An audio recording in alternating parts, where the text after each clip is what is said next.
Hello दोस्तों, स्वागत है आपका अपने यूट्यूब चैनल हिंदी साहित्य प्रिया पर। अभी तक हम लोगों ने प्रश्न नंबर 383 तक सॉल्व किया गया है। भक्ति काल के 383 प्रश्न सॉल्व कर चुके हैं। आज हम लोग प्रश्न नंबर 384 से शुरू करेंगे। उससे पहले हम लोग 343 नंबर का डिटेल देख लेते हैं। शुक्ल जी का उपयुक्त कथन भक्त कवि तुलसीदास के विषय में है। जायसी बड़े भावुक भगवत भक्त थे, अपने समय में बड़े ही सिद्ध और पहुँचे हुए फकीर माने जाते हैं। प्रेम रामचंद्र शुक्ल जायसी के बारे में ये बात कहा था। प्रेम मार्ग का ऐसा प्रवीण और धीरज पथिक तथा जवादानी का ऐसा दावा रखने वाला ब्रजभाषा का दूसरा कवि नहीं हुआ। यह कथन रामचंद्र शुक्ल जी ने घनानंद के बारे में कहा था। आइए प्रश्न नंबर 384 से हम लोग शुरू करते हैं।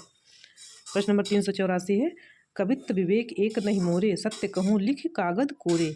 यह विनयोक्ति किस कवि की है? तो यह विनयोक्ति है तुलसीदास की। डी ऑप्शन हमारा सही हो जाएगा। यह तुलसीदास की युक्ति है। प्रस्तुत विनयोक्त गोस्वामी तुलसीदास की प्रमुख रचना रामचरितमानस के बालकांड से अवतरित है। देखिए यहाँ कबीर दास जी, इनकी रचना है बीजक। इनका जन्म 1398 ईस्वी, मृत्यु 1518 ईस्वी में हुई है।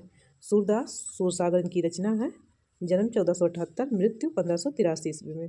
रहीम मदनाष्टक इनकी रचना है, मृत्यु और जन्म इनका देख लीजिए 1553 है, 1626 में मृत्यु है। आइए अगला प्रश्न देखते हैं। प्रश्न नंबर 385, विज्ञान गीता किसके द्वारा लिखी गई है? तो विज्ञान गीता केशवदास की रचना है। सी ऑप्शन हमारा सही हो जाएगा। यह केशवदास की रचना है। विज्ञान गीता में आध्यात्मिक विषय को प्रस्तुत किया गया तथा नखशिख में परंपरागत उपमानों की सहायता से राधा के विभिन्न अंगों का वर्णन हुआ है। नाम है विज्ञान गीता, लेकिन राधा जी के बारे में लिखा गया है। केशवदास की कविप्रिया है, रसिक प्रिया और छंदमाल रीत ग्रंथ है, जिनमें क्रमशः रस अलंकार छंदों का निरूपण किया गया है। रीतकालीन कवियों का ये रस छंद अलंकार में लिखना स्वाभाविक है। मलुकदास की क्या रचनाएं हैं? संत कवि थे। रत्न खान, ज्ञानबोध, ज्ञान परोक्ष, ध्रुवचरित आदि। नाभादास भी संत कवि थे। भक्तमाल इनकी रचना है। अष्टयाम है, राम भक्त संबंधी स्फुट काव्य है। तुलसीदास जी की रचनाएं रामचरितमानस, पार्वती मंगल, विनय पत्रिका, रामलला नहचू, हनुमान बाहु आदि है। प्रश्न नंबर 386, संबत 1631 करो कथा हरि पद धरि सीसा। उपयुक्त पंक्तियों में किस प्रसिद्ध ग्रंथ के रचना काल का संकेत किया गया है? तो यह रामचरितमानस के बारे में कहा गया है। सी ऑप्शन आपका सही हो जाएगा। अगला देखिए, उपयुक्त पंक्ति रामचरितमानस के लिए कही गई है। रामचरितमानस की रचना संबत 1631 में चैत्र शुक्ल रामनवमी मंगलवार को प्रारंभ हुआ। इसकी रचना में कुल 2 वर्ष 7 महीना 26 दिन लगा। रामचरितमानस तुलसीदास द्वारा रचित एक विशाल महाकाव्य है, जिसमें 7 कांड हैं। आप लोगों को कमेंट बॉक्स में 7 कांडों के नाम क्रमवार लिखने हैं। अगला प्रश्न देखिए, यहाँ एक बार देख लीजिए इसको। रामचरितमानस की रचना गोस्वामी तुलसीदास ने स्वांत सुखाय के साथ लोकहित एवं लोक मंगल के लिए किया है। पद्मावत जायसी द्वारा रचित महाकाव्य है, यह अवधी भाषा में रचित है और नूर मोहम्मद की रचना अनुराग बांसुरी है। इंद्रावती और अनुराग बांसुरी नूर मोहम्मद की 2 रचनाएं प्रसिद्ध हैं। प्रश्न नंबर 387, मानव प्रकृति का ज्ञान तुलसीदास से अधिक उस युग में किसी को नहीं था। यह कथन किसका है? तो यह कथन अजय प्रसाद द्विवेदी का है। बी ऑप्शन हमारा सही हो जाएगा। आगे देखिए, अजय प्रसाद द्विवेदी जी की प्रमुख रचनाएं हैं। हिंदी साहित्य की भूमिका 1940, हिंदी साहित्य का आदिकाल 1952। अजय प्रसाद द्विवेदी ने 3 रचनाएं लिखा साहित्य के ऊपर। हिंदी साहित्य की भूमिका 1940, हिंदी साहित्य का आदिकाल 1952 और हिंदी साहित्य का उद्भव और विकास, ये भी उन्हीं की रचना है। तो 1952 में ये भी लिखा था। फिर रामविलास शर्मा की प्रमुख रचनाएं हैं। प्रगति और परंपरा 1949, साहित्य और संस्कृति 1949, प्रेमचंद और उनका युग 1952 ईस्वी। रामचंद्र शुक्ल की प्रमुख रचनाएं हैं रसमीमांसा, चिंतामणि, हिंदी साहित्य का इतिहास आदि। अगला देखिए, प्रश्न नंबर 388, राम काव्य धारा से संबंधित कृति राम ध्यान मंजरी इनमें से किसकी है? तो राम ध्यान मंजरी या ध्यान मंजरी दोनों के लेखक अग्रदास है, यानी बी ऑप्शन हमारा सही हो जाएगा। इसको मैंने हाईलाइट किया गया है क्योंकि इंपॉर्टेंट है ये।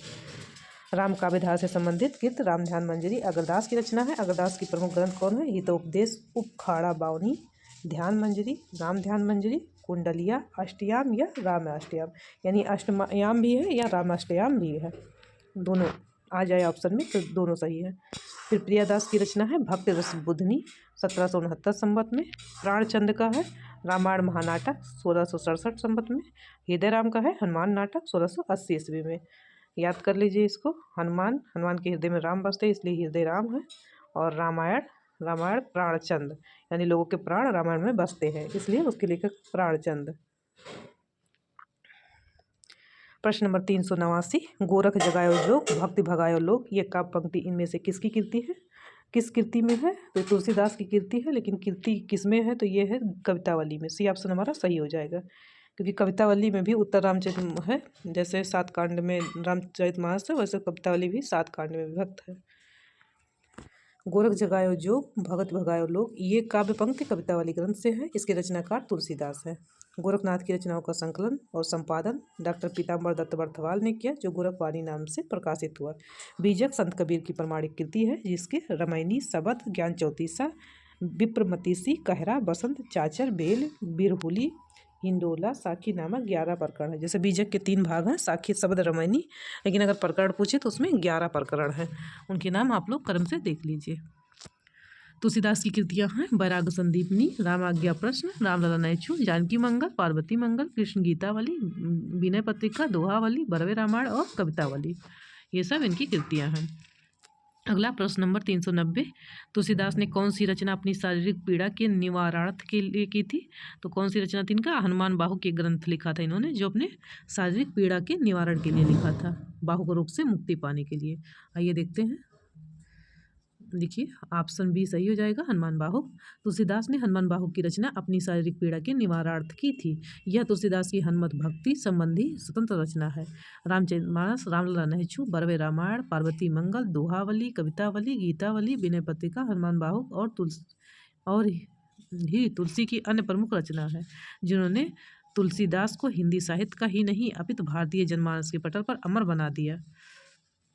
अगला प्रश्न, प्रश्न नंबर 391, साखी शब्दी दोहरा, कह किहिनी उपखान, भगत निरूपय भगत कल, निंदय वेद पुराण। उपयुक्त पंक्तियों के रचनाकार कौन है? तो उपयुक्त पंक्तियों के रचनाकार तुलसीदास जी है। ये ऑप्शन हमारा सही हो जाएगा। इसके लेखक तुलसीदास जी हैं। और पंक्तियाँ दी गई हैं उसको देख लीजिए। हरि मोरा प्यू में हरि की बहुरिया, कबीरदास की रचना है। बाहर वह भीतर वह होई, घर बाहर को रहे न जोई, कुतुबुन की पंक्ति है। सरवर तीर पद्मिनी आई, खोपा चोर केस मुकुलाई, जायसी की पंक्ति है। प्रश्न नंबर अगला 392, ईश्वर अंश जीव अविनाशी, चेतन अमल सहज सुख राशि, इन पंक्तियों में कौन सा दर्शन है? तो विशिष्ट द्वैतवाद है। डी ऑप्शन हमारा सही हो जाएगा। आइए कुछ दर्शन दिए हैं, उनके प्रवर्तक के नाम देख लेते हैं। अद्वैतवाद के जो है प्रवर्तक हैं आदिगुरु शंकराचार्य। द्वैतवाद या भेदाभेदवाद दोनों कहा जाता है, निम्बार्काचार्य हैं। द्वैतवाद के मध्वाचार्य हैं। शुद्ध द्वैतवाद के विष्णु स्वामी जी हैं। अगला प्रश्न 393 नंबर, तुलसीदास ने रामचरितमानस के उत्तरकांड में क्या प्रतिपादित किया था? तो देखते हैं क्या किया था। इन्होंने कहा ज्ञान की अपेक्षा भक्ति सुसाध्य और आसुफलदायिनी है। बिल्कुल सही, ये कहा था बात। उत्तरकांड की बात हो रही रामचरितमानस में। कलयुग में असंतों की संगत लाभदायक होगी, नहीं, ये गलत है। कलयुग में मनुष्य वर्ण धर्म और आश्रम का पालन करने वाले होंगे, नहीं, ये भी गलत है। कलयुग में लोग लोभ और स्वार्थ की वशीभूत होंगे और माता पिता तथा गुरु का अनादर करेंगे, ये भी सही है। यानी हमारा पहला और चौथा सही हो जाएगा। देखते हैं किस ऑप्शन में है। डी ऑप्शन, यानी डी ऑप्शन हमारा पहला और चौथा सही हो जाएगा। आइए अगला प्रश्न देखते हैं। देख लीजिए एक बार। गोस्वामी तुलसीदास ने रामचरितमानस के उत्तरकांड में ज्ञान की अपेक्षा भक्ति को कहीं अधिक सुसाध्य और आसुफलदायिनी कहा है, तथा कलयुग में लोग स्वार्थ की वशीभूत होंगे और माता पिता तथा गुरु का अनादर करेंगे। रामचरितमानस में तुलसी केवल कवि रूप में नहीं, उपदेशक के रूप में भी सामने आते हैं। दोनों कथन सही थे। ये कौचार रामचरितमानस तो समाज का दर्पण कहा जाता है। इसमें कुल 7 कांड हैं, इस प्रकार है: बालकांड, अयोध्या कांड, अरण्य कांड, किष्किंधा कांड, सुंदर कांड, लंका कांड और उत्तरकांड। आइए अगला प्रश्न देखते हैं। निम्नलिखित में से कौन निर्गुण भक्ति काव्य के कवि नहीं है? तो कौन से निर्गुण के नहीं है? सी ईश्वरदास। ईश्वरदास सूफी कवि थे। सी ऑप्शन आपका सही हो जाएगा। ये निर्गुण भक्ति काव्य के नहीं थे। ईश्वरदास निर्गुण भक्ति काव्य के कवि नहीं है। ईश्वरदास सगुण भक्ति धारा के कवि है, जबकि मलुकदास, बाबा लालदास, सुंदरदास ये भक्ति काव्य के कवि हैं। प्रश्न नंबर 395, गोस्वामी तुलसीदास जी ने रामचरितमानस की रचना किस उद्देश्य से की है? तो अभी हमने पढ़ा था स्वांत सुखाय के लिए किया था। डी ऑप्शन हमारा सही हो जाएगा। रामचरितमानस संवत 1631 ईस्वी के संदर्भ में गोस्वामी तुलसीदास ने कहा है स्वांत सुखाय तुलसी रघुनाथ गाथा, अतः विकल्प डी सही है। मानस में 7 कांड हैं, आप लोग को याद है। बाल कांड, अयोध्या कांड, अरण्य कांड, किष्किंधा कांड, सुंदर कांड, लंका कांड और उत्तर कांड। ये 7 कांड क्रमवाइज दिए गए हैं। सबसे बड़ा कांड बाल कांड है और सबसे छोटा किष्किंधा कांड है। इसको याद रखना है क्योंकि पेपर में पूछता है ये। अगला प्रश्न, प्रश्न नंबर 396, गीतावली किसकी काव्य कृति है? तो गीतावली तुलसीदास की कृति है। ये ऑप्शन आपका सही हो जाएगा। गीतावली संवत 1630 से 27वीं गोस्वामी तुलसीदास का ब्रज भाषा में रचित गीत काव्य है, ब्रज भाषा में है। कृष्ण गीतावली तथा विनय पत्रिका भी ब्रज भाषा में रचित गीत काव्य, यानी गीतावली, कृष्ण गीतावली और विनय पत्रिका तीनों ब्रज भाषा में है।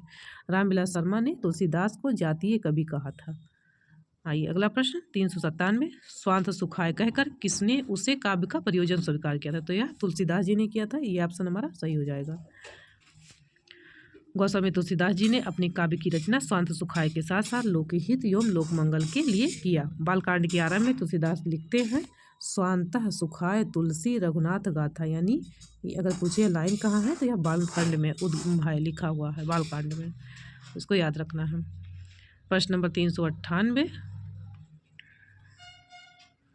निम्नलिखित कवियों में कौन हिंदी का महाकवि माना जाता है? तो हिंदी का महाकवि तुलसीदास को माना जाता है। डी ऑप्शन हमारा सही हो जाएगा। हिंदी का महाकवि तुलसीदास को माना गया है। आइए देखते हैं। दिए गए विकल्पों में कालिदास, भर्तृहरि तथा अश्वघोष संस्कृत भाषा के कवि हैं, अतः तुलसीदास हिंदी के महाकवि हैं। हिंदी का प्रथम महाकवि चंद्रवरदायी को माना जाता है। बुद्ध चरितम अश्वघोष की प्रसिद्ध रचना है।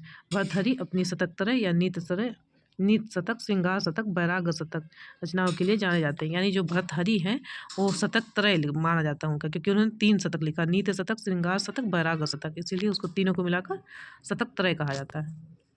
अगला प्रश्न, प्रश्न नंबर 399, तुलसीदास के निम्न ग्रंथों को रचना काल के अनुसार आरोही क्रम में लगाइए। तो कौन सा सही है? सी ऑप्शन हो जाएगा। गीतावली, फिर रामचरितमानस, जानकी मंगल, कवितावली, ये इसका सही क्रम है। आइए देखते हैं। यहाँ देख लीजिए तुलसीदास जी की रचनाओं का सही क्रम क्या है। वैराग्य संदीपनी 1626 से 27, रामाज्ञा प्रश्न 1627 से 28, रामलला नैचु 1628-29, जानकी मंगल 29-30, रामचरितमानस संवत 1631, पार्वती मंगल 1643, कृष्ण गीतावली 1643 से 1660, गीतावली 1630 से 70, विनय पत्रिका 1631 से 79, दोहावली 1626 से 80, बड़े रामायण 1630 से 80, कवितावली 1631 से 80। इनकी 12 रचनाओं का क्रम है, इसको याद रखना है। प्रश्न नंबर 400, अभी तक हम लोगों ने भक्तिकाल के 400 प्रश्न पूरे कर लिए हैं। रामायण में किस भाषा का प्रयोग किया गया? तो आप लोगों को पता है रामायण में संस्कृत भाषा का प्रयोग किया गया है। सी ऑप्शन आपका सही हो जाएगा।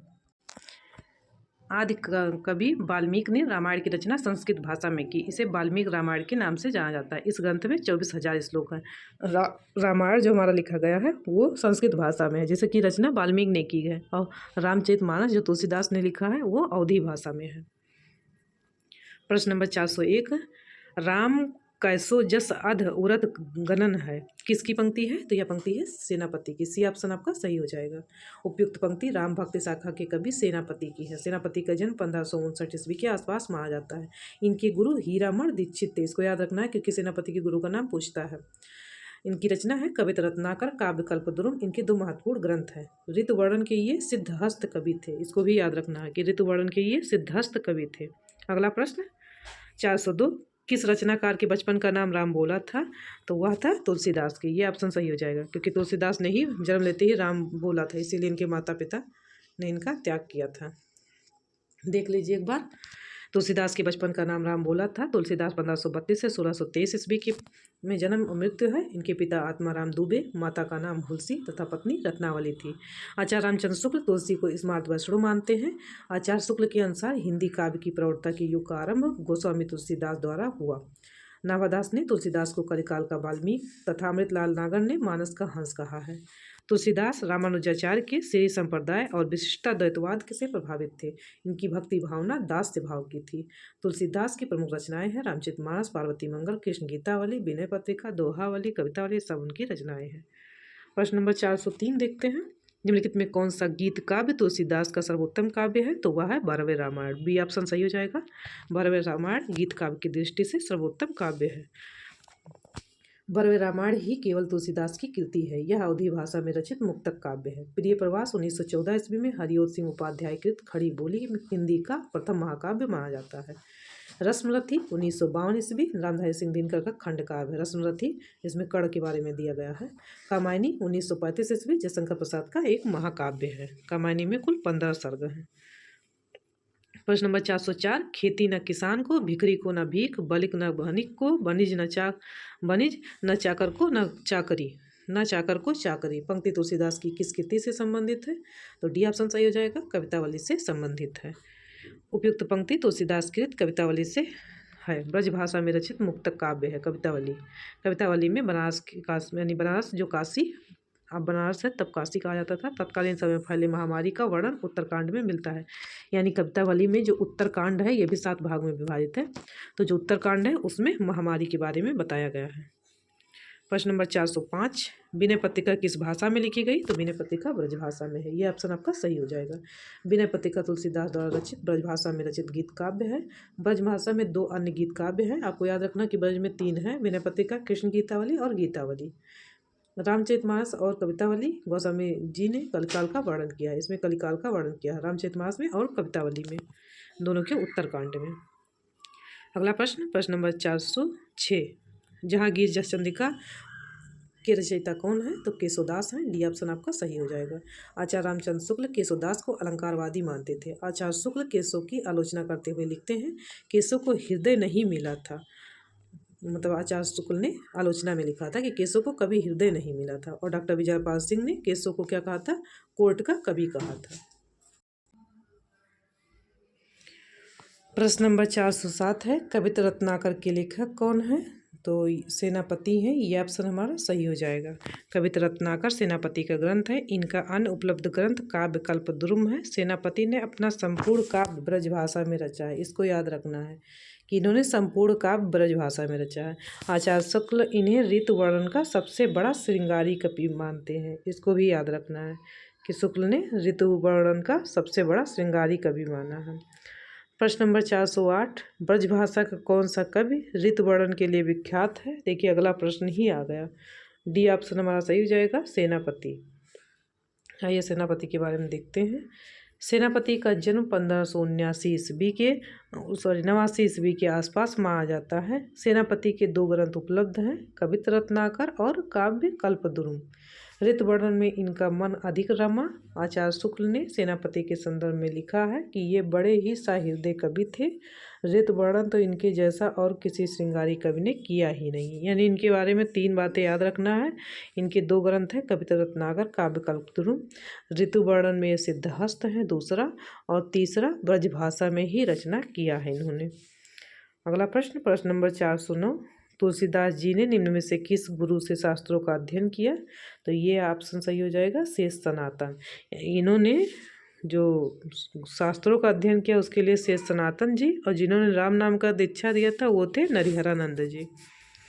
तुलसीदास जी ने शास्त्रों का अध्ययन काशी में गुरु शेष सनातन के पास रहकर किया, जबकि राम नाम की दीक्षा नरिहर दास जी से पाई थी।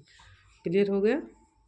प्रश्न नंबर 410, दक्षिण के अलवार संत किस शाखा से संबंधित माने जाते हैं? तो ये हैं राम भक्त शाखा से। सी ऑप्शन हमारा सही हो जाएगा। दक्षिण के अलवार संत राम भक्त शाखा से संबंधित माने जाते हैं। दक्षिण में ये अलवार संतों की वाणी से राम भक्ति प्रस्फुटित हुई।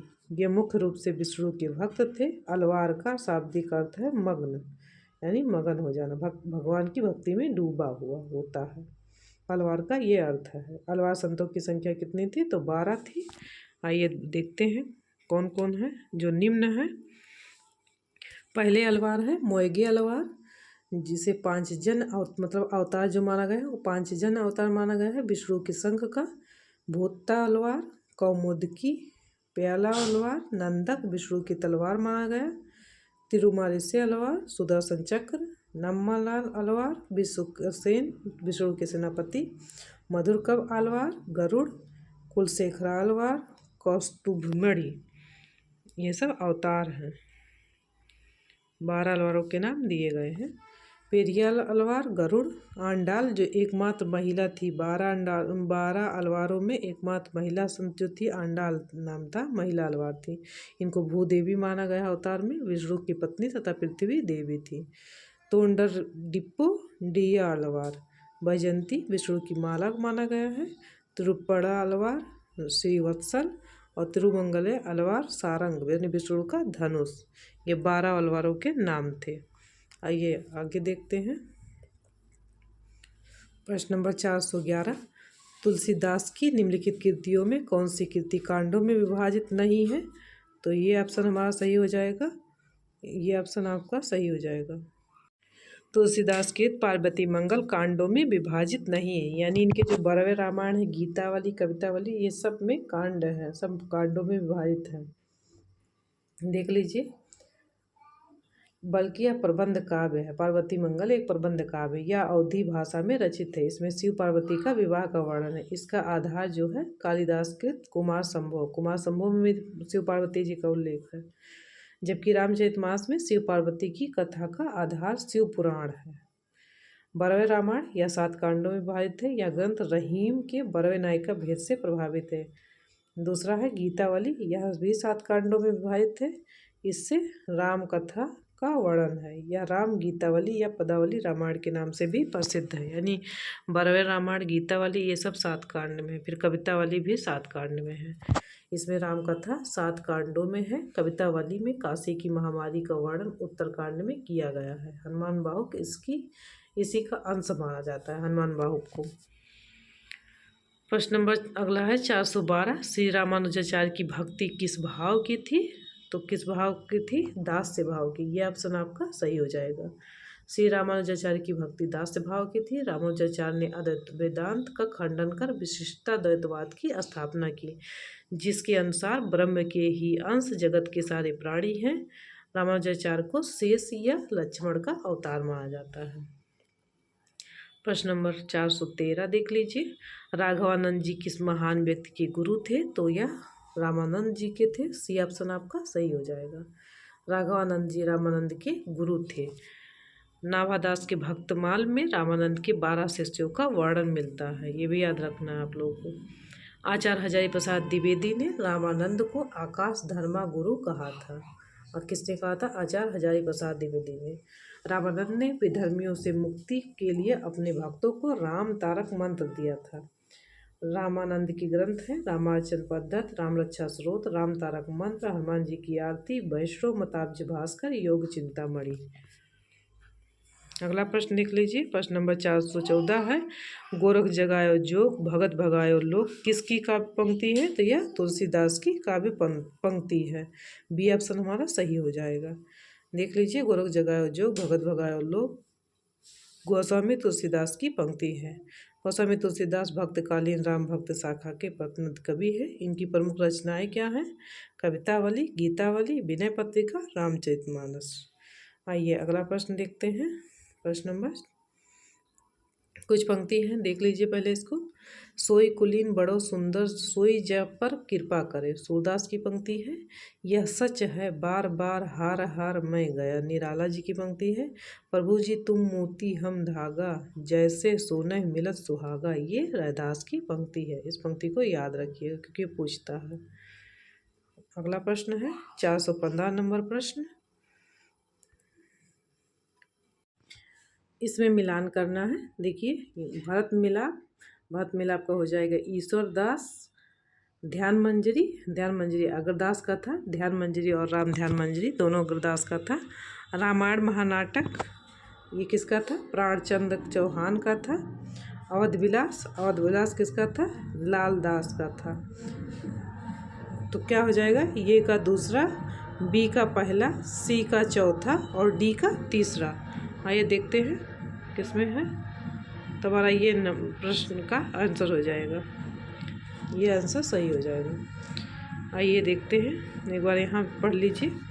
भरत मिलाप ईश्वरदास का, ध्यान मंजरी अग्रदास का, रामायण महानाटक प्राणचंद चौहान का, अवध विलास लालदास का और हनुमान नाटक हृदय राम का है। प्रश्न नंबर 416 देखिए। ऋतु वर्णन करने वाला कवियों में से श्रेष्ठ कहे गए हैं, तो आप लोग को पता सेनापति हैं, ये ऑप्शन सही हो जाएगा। सेनापति ऋतु वर्णन करने वाले कवियों में सर्वश्रेष्ठ कहे गए हैं। आचार्य रामचंद्र शुक्ल ने सेनापति के संदर्भ में लिखा है, क्या लिखा है? ये बड़े सहृदय कवि थे। ऋतु वर्णन तो इनके जैसा और किसी श्रृंगारी कवि ने नहीं किया। इनकी दो प्रमुख रचनाएं हैं, कौन कौन सी हैं? कवित्र रत्नाकर और काव्य कल्पद्रुम। अगला प्रश्न देखते हैं, प्रश्न नंबर 417। भक्त काल के किस कवि ने संस्कृत को छोड़कर भी संस्कृत की शास्त्रीय परंपरा का निर्वहन किया है? तो यह तुलसीदास जी ने किया है। सी ऑप्शन आपका सही हो जाएगा, तुलसीदास जी ने यह किया है। देख लीजिए, भक्त काल के राम काव्य धारा के अग्रणी कवि तुलसीदास ने अपनी रचनाओं में संस्कृत कवि न होते हुए भी संस्कृत की काव्य शास्त्रीय परंपरा का निर्वाह किया है। रामचरितमानस, कवितावली, दोहावली, विनय पत्रिका, गीतावली, बरवे रामायण आदि तुलसीदास की कृतियाँ हैं। सूरसागर, साहित्य लहरी, सूरसावली, सूरदास की, पद्मावत जयसी की, रस मंजरी, अनेकार्थ मंजरी, रास पंचाध्यायी आदि नंददास की रचनाएं हैं। इसको भी याद रखिएगा। अगला प्रश्न देखते हैं, प्रश्न नंबर 418। भक्ति रस का पूर्ण परिपाक जैसा विनय पत्रिका में देखा जाता है वैसा अनियंत्र नहीं है। यह कथन किसका है? तो यह कथन रामचंद्र शुक्ल जी का है कि भक्ति रस का पूर्ण परिपाक जैसा विनय पत्रिका में देखा जाता है वैसा अनियंत्र कहीं नहीं है। प्रश्न नंबर 419, निम्नलिखित में से कौन सी रचना तुलसीदास की नहीं है? तो कौन सी रचना तुलसीदास की नहीं है? बरवे रामायण है, वैराग संदीपनी है, दोहावली है, चित्रावली नहीं है। चित्रावली किसकी रचना थी? उस्मान की रचना थी, तो चित्रावली उस्मान की रचना है। यानी हमारा डी ऑप्शन हमारा सही हो जाएगा। डी ऑप्शन हमारा सही हो जाएगा। चित्रावली तुलसीदास की नहीं, चित्रावली की रचयिता सूफी कवि उस्मान है। जबकि रामचरितमानस, गीतावली, दोहावली, कवितावली, बरवे रामायण, विनय पत्रिका, वैराग संदीपनी, पार्वती मंगल, जानकी मंगल, रामलला नाचू आदि तुलसीदास की रचनाएं हैं। प्रश्न नंबर 420, निम्नलिखित में कौन हनुमत चरित का रचयिता है? तो रायमल्ल पांडे। डी ऑप्शन आपका सही हो जाएगा। रायमल्ल पांडे हनुमत चरित, नाभादास भक्तमाल या अष्टयाम दोनों लिखे थे। तुलसीदास कवितावली, अग्रदास का क्या है? ध्यान मंजरी या राम ध्यान मंजरी, ये दोनों है। और अष्टयाम या राम अष्टयाम, इनका ये भी ग्रंथ है। आइए प्रश्न नंबर 421, तुलसीदास किस दार्शनिक मत के भक्त कवि थे? तो ये थे विशिष्टा द्वैतवाद। हिंदी साहित्य में भक्त काल की सगुण काव्यधारा के राम भक्त शाखा के सर्वप्रमुख कवि संत शिरोमणि आचार्य गोस्वामी तुलसीदास आचार्य रामानुजाचार्य के दार्शनिक मत विशिष्टाद्वैतवाद से सर्वाधिक प्रभावित थे। भक्तकाल के निर्गुण काव्यधारा के संत शाखा के प्रमुख कबीरदास जी शंकराचार्य के अद्वैतवाद से प्रभावित थे। कबीरदास जी शंकराचार्य से प्रभावित थे और द्वैतवाद के प्रवर्तक माधवाचार्य हैं तथा शुद्धाद्वैतवाद के प्रवर्तक विष्णु स्वामी जी हैं। आइए अगला प्रश्न देखते हैं, प्रश्न नंबर 422 से चलनो अब केतिक पर्ण कुटी करियो की तो हुई हैं। सीता द्वारा कही गई प्रस्तुत पंक्तियों में राम ने उनकी कौन सी मनोदशा को लक्षित किया है? तो उनकी आतुरता को। डी ऑप्शन आपका सही हो जाएगा।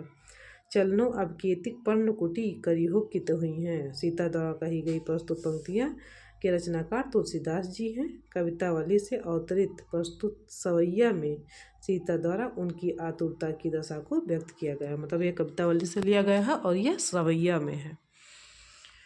प्रश्न नंबर अगला देखते हैं, अगला प्रश्न है 423, जानत हो हरि रूप चराचर मैं हठ नयन न लाओ, अंजन केस शिखा जुत्ता है लोचन सलफ पठाओ। मेरे रेखांकित अंश से असंबद्ध अर्थ है, मतलब कौन सा संबंध नहीं है। नेत्रों में काजल लगाए हुए हैं, सही है। पर्वत शिखर से बहते अग्नि झरने के समान है, ये गलत है, ये असंबद्ध है। सटकारे काले केस वाली दीपक की ज्योति के समान कामिनी, मतलब ऑप्शन हमारा बी सही हो जाएगा, ये असंबद्ध है। आइए देखते हैं यहाँ से, ये पंक्तियाँ जो थी ये तुलसीदास द्वारा रचित थी। गोस्वामी तुलसीदास 1532 ईस्वी में जन्म, 1623 में मृत्यु। रामानुजाचार्य के श्री संप्रदाय और विशिष्टाद्वैतवाद से प्रभावित थे। तुलसीदास की भक्ति भावना दास से थी। इनके दीक्षा गुरु नरहरानंद, शिक्षा गुरु शेष सनातन थे। गोस्वामी तुलसीदास की गुरु परंपरा को हम एक बार देख लेते हैं, क्या क्रम है इनकी गुरु परंपरा का। तो देख लीजिए, पहले राघवानंद हैं, उनके शिष्य है रामानंद, रामानंद के शिष्य हुए अनंतानंद, इनके शिष्य नरहरानंद या नरिहर दास, इनके शिष्य हुए तुलसीदास। यानी देख लीजिए, तुलसीदास जी के गुरु नरहरानंद थे, उनके गुरु अनंतानंद थे, उनके गुरु रामानंद, उसके बाद राघवानंद। तुलसीदास की प्रथम रचना वैराग संदीपनी है तथा अंतिम रचना कवितावली को माना जाता है। हालांकि कुछ विद्वान रामलला नैछू को पहली रचना मानते हैं। शुक्ल जी ने गोस्वामी तुलसीदास के 12 ग्रंथों को ही प्रमाणिक माना है। इसमें 5 बड़े हैं और 7 छोटे हैं। जो इनके 12 ग्रंथ हैं उसमें 5 बड़े हैं और 7 छोटे हैं।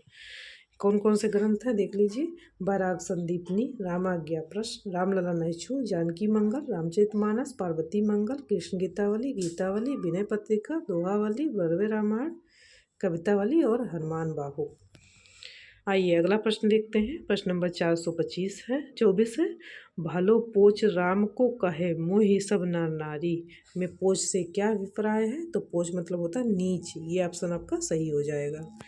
पोच से मतलब नीच होता है। देख लीजिए एक बार।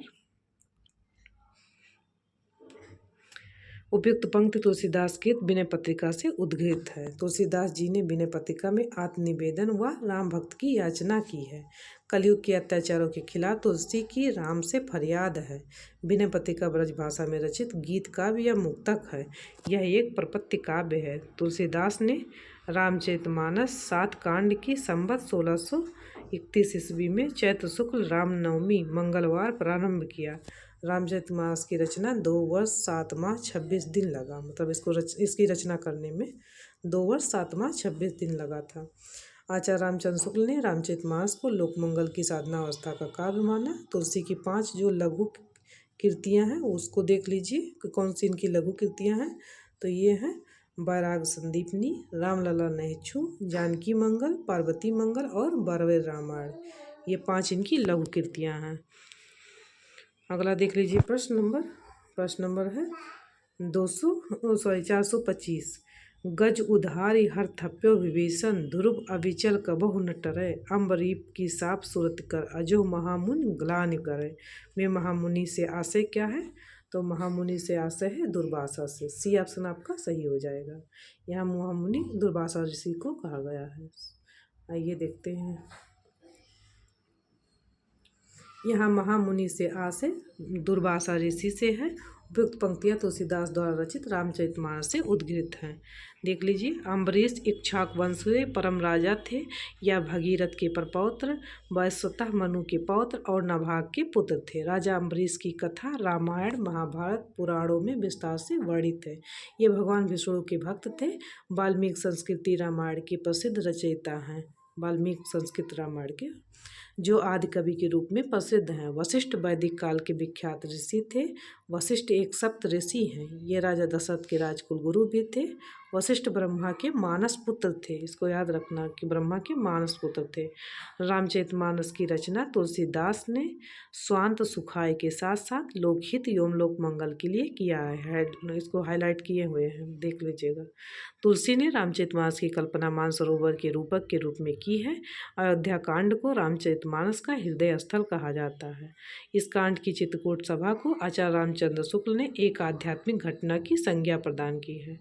रामचरितमानस पर सर्वाधिक प्रभाव आध्यात्म रामायण का पड़ा है। आचार्य हजारी प्रसाद द्विवेदी ने लिखा है, तुलसी का संपूर्ण काव्य समन्वय की विराट चेष्टा है। प्रश्न नंबर 426। वियोगी हरि ने तुलसीदास को किस संप्रदाय में परिगणित किया है? तो उन्होंने रामानंदी संप्रदाय में। डी ऑप्शन आपका सही हो जाएगा। उन्होंने रामानंदी संप्रदाय माना है। देख लीजिए, वियोगी हरि ने तुलसीदास को रामानंदी संप्रदाय में परिगणित किया है। आचार्य रामचंद्र शुक्ल तुलसीदास को स्मार्त वैष्णव मानते हैं। शुक्ल जी तुलसीदास को रामानंद की वैरागी परंपरा में नहीं मानते। आस्तिक व पंचदेवोपासक को स्मार्त कहते हैं। तुलसीदास पर विशिष्टाद्वैतवाद या श्री संप्रदाय रामानुजाचार्य का प्रभाव है। तुलसीदास को हिंदी का जातीय कवि कहा जाता है। तुलसीदास ने नवधा भक्ति में दास भक्ति को प्रमुखता से स्थान दिया है। आचार्य शुक्ल के अनुसार हिंदी काव्य की प्रवृत्ता के युग का आरंभ गोस्वामी तुलसीदास द्वारा हुआ। नाभादास ने तुलसीदास को कलिकाल का वाल्मीकि कहा है। अमृतलाल नागर ने मानस का हंस कहा है। तुलसीदास द्वारा रचित रामाज्ञा प्रश्न एक ज्योतिष ग्रंथ है। इसको याद रखना कि ज्योतिष ग्रंथ रामाज्ञा प्रश्न रामचरितमानस और कवितावली में गोस्वामी जी ने कलिकाल का वर्णन किया है। रामचरितमानस और कवितावली में देखिए 7 कांडों के नाम दिया है, उसको फिर एक बार देख लीजिए। बालकांड, अयोध्या कांड, अरण्य कांड, किष्किंधा कांड, सुंदर कांड, लंका कांड और उत्तर कांड। इसको क्रम से याद रखिएगा क्योंकि कभी कभी मिलान करने के लिए आता है क्रम से। तुलसीदास ने अपने बाहु रोग की मुक्ति पाने के लिए हनुमान बाहु की रचना की। कृष्ण गीतावली में गोस्वामी जी ने कृष्ण से संबंधित पदों की रचना की। पार्वती मंगल में पार्वती और शिव के विवाह का वर्णन किया है। प्रश्न नंबर अगला है 427। कठिन काव्य का प्रेत किस कवि को कहा जाता है? तो डी ऑप्शन सही हो जाएगा, केशवदास को कहा जाता है। कठिन काव्य का प्रेत केशवदास को कहा जाता है। आचार्य शुक्ल जी केशव को कठिन काव्य का प्रेत कहते हैं। शुक्ल जी केशव को कवि हृदय नहीं मिला था, उनमें वह सा हृदयता और भावुकता ना थी जो एक कवि में होनी चाहिए। ऐसा कथन किसका था? शुक्ल जी का था। केशवदास के बारे में उन्होंने कहा था। तो दोस्तों आज के लिए इतना ही। नमस्कार।